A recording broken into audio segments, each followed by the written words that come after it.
الحمدللہ رب العالمین والصلاة والسلام علی سید الانبیاء والمرسلین وآلہ وصحبہ اجمعین۔ بٹگرام سے ایک صاحب نے یہ سوال پوچھا ہے کہ قربانی کے اندر عقیقہ کر سکتے ہیں یا نہیں کر سکتے؟ تو عزیزان محترم، آپ قربانی کے اندر عقیقہ کر سکتے ہیں۔ ویسے عقیقہ کا جو سنت عمل ہے وہ بچے کے پیدائش کے 7ویں دن کرنا چاہیے۔ بچے کے 2 بکرے 2 حصے اور بچی کا 1 بکرا یا 1 حصہ۔ اگر کسی نے اس وقت نہیں کیا، قربانی میں کرنا چاہتا ہے تو کر سکتا ہے۔ عقیقے کی بھی وہی شرائطیں جو قربانی کی ہیں، یعنی جن عیوب سے قربانی کے جانور کا پاک ہونا ضروری ہے، ان عیوب سے عقیقے کے جانور کا پاک ہونا بھی ضروری ہے۔ جتنی عمر قربانی کے جانور کے لیے ضروری ہے، اتنی عمر عقیقے کے جانور کے لیے بھی ضروری ہے۔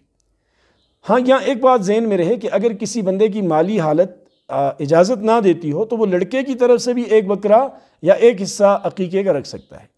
اسی سے مجھے ایک بات یاد آ گئی۔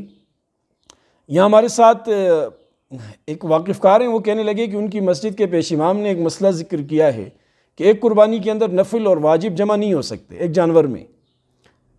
تو مجھے بڑی عجیب سی بات لگی، میرے لیے نئی بھی تھی۔ ایسا کچھ نہیں ہے، آپ ایک جانور کے اندر نفل اور واجب قربانی جمع کر سکتے ہیں۔ جس طرح نبی پاک صلی اللہ علیہ وسلم کی طرف سے قربانی ہم کرتے ہیں تو یہ نفل ہوتی ہے، اپنے والدین کی طرف سے ہم قربانی کرتے ہیں تو یہ نفل ہوتی ہے، یا جو عزیز و اقارب دنیا سے رخصت ہوئے ان کی جگہ ہم قربانی کرتے ہیں تو یہ نفل ہوتی ہے، اور اپنی قربانی یہ واجب ہوتی ہے۔ تو یہ دونوں ایک جانور کے اندر جمع کر سکتے ہیں۔ تو عقیقہ بھی قربانی میں کر سکتے ہیں اور نفل اور واجب قربانی ایک جانور میں جمع کر سکتے ہیں۔ اللہ پاک عمل کی توفیق نصیب۔